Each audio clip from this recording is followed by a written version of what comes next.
અને હવે વાત કરીએ અમદાવાદ પૂર્વ બેઠકની તો અમદાવાદ પૂર્વ બેઠક પર ભાજપના ઉમેદવારનું નામ આખરે જાહેર થઈ ગયું। હસમુખ પટેલને લોકસભાની ટિકિટ આપવામાં આવી છે।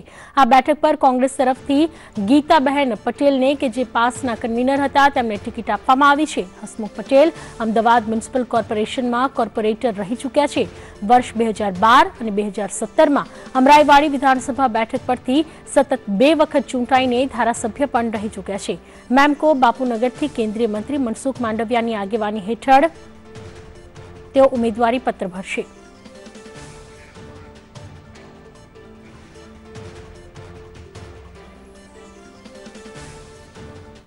તો આ વિશે વધુ વિગતો આપવા જોડાઈ રહ્યા છે અમારા સંવાદદાતા આશુતોષ ઉપાધ્યાય। આશુતોષ, જે રીતે હસમુખ પટેલની આખરે નામની જાહેરાત કરી દેવામાં આવી છે ત્યારે આજે ઉમેદવારી પત્ર ભરવાનો અંતિમ દિવસ છે।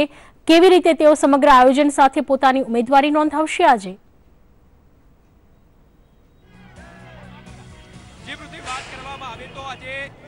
અમદાવાદ પૂર્વમાંથી હસમુખભાઈ પટેલ જે છે પોતાની દાવેદારી નોંધાવવાના છે, કારણ કે એક પાયાના કાર્યકર તરીકે તેઓએ ભારતીય જનતા પાર્ટીથી શરૂઆત કરી હતી। ત્યારબાદ તેઓ કોર્પોરેટર રહ્યા અને 2 ટર્મથી તેઓ ધારાસભ્ય પદે છે અને ભાજપે અનેક મથામણો બાદ તેમના ઉપર પસંદગીનો કળશ જે છે ઢોળ્યો છે। આજે તમે જોઈ શકો છો કે રોડ શો દ્વારા તેઓ જે છે લોકોનું અભિવાદન ઝીલી રહ્યા છે અને ફોર્મ ભરવા જઈ રહ્યા છે। આપણે એમની સાથે વાત કરીશું। હસમુખ સાહેબ, શું કહેશો, પાર્ટીએ તમારા ઉપર પસંદગી ઉતારી છે, કયા પ્રકારની આશા અપેક્ષાઓ પૂર્ણ કરશો આમ જનતાની? ભારતીય જનતા પાર્ટી એક એવી પાર્ટી છે જે વંશ પરિવારવાદ માનતી નથી। પરિવારવાદથી દૂર રહીને એક સામાન્ય કાર્યકર્તાને કોર્પોરેશન, વિધાનસભા અને સાંસદ બનવાની તક આપી છે આ પાર્ટીએ।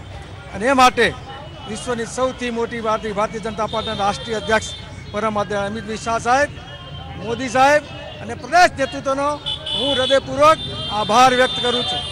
હું વર્ષોથી જાહેર જીવનમાં 2 ટર્મ કાઉન્સિલર તરીકે, 7.5 વર્ષ અમદાવાદ કોર્પોરેશન ચેરમેન તરીકે અને 2 ટર્મથી ધારાસભ્ય તરીકે પ્રજાની વચ્ચે કામ કરું છું। ત્યારે પ્રજાને પાયાની સુવિધાઓ મળે એ દિશામાં સતત પ્રયત્નશીલ રહીશ અને દલિતો, શોષિતો, પીડિતો, વંચિતોને રાજ્ય સરકાર અને કેન્દ્ર સરકારની યોજનાનો મહત્તમ લાભ મળે એ દિશામાં હું સતત પ્રયત્નશીલ રહીશ।